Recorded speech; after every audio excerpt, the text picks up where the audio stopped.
काही महिनेच झाले असतील इंदापूर तालुक्याच्या पळसदेव भागामध्ये मोठ्या प्रमाणावर अफूची झाडे पोलिसांनी ताब्यात घेतली होती। त्यानंतर आता याच पळसदेवच्या काही अंतरावर असलेल्या नाहवी गावच्या शिवारात तब्बल 27,56,460 रुपये किमतीची 883 किलोग्राम वजनाची बोंडासह अफूची झाडे पोलिसांनी ताब्यात घेतली आहेत। या अफूच्या शेतीने साऱ्यांनाच चकित करून टाकले आहे। नाहवी गावातील बाळू बाबूराव जाधव, त्याचबरोबर रतन कुंडलिक मारकड आणि कल्याण बाबूराव जाधव यांच्या शेतामध्ये अफूची बेकायदेशीर विनापरवाना लागवड केल्याचे आढळून आले।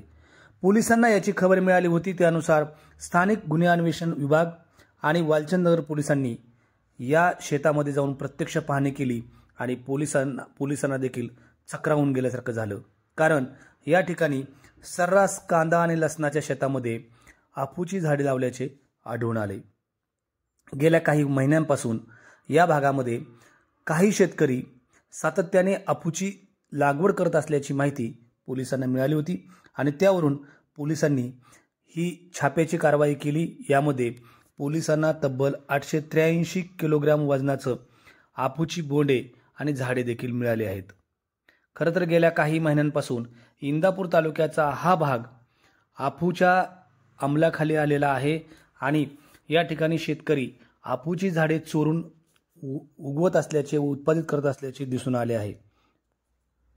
झटपट श्रीमंत होण्यासाठी कायद्याचा भंग करून काही लोक शेतीच्या उत्पादनात अफू, गांजासारख्या अंमली पदार्थांची निर्मिती करणाऱ्या वनस्पतींची लागवड घेत आहेत आणि साहजिकच जेव्हा सापडतात तेव्हा त्या शेतकऱ्यांना खूप काही सोसावं लागतं। इंदापूर तालुक्यातल्या पळसदेवमधील शेलारपट्टा असेल किंवा आता नाहवी गाव असेल, किती गावांमध्ये शेतकरी अशा प्रकारची अफूची शेती करत आहेत हे पाहणं अत्यंत महत्त्वाचं असून कोणीतरी माहिती दिली यापेक्षा अनेक शेतकऱ्यांना विश्वासात घेऊन देखील या अंमली पदार्थाच्या उत्पादनासंदर्भात शेतकऱ्यांमध्ये जनजागृती करता येऊ शकते। पोलिसांनी यापुढील काळामध्ये यात सखोल तपास करावा अशी मागणी देखील शेतकऱ्यांकडूनच होत आहे।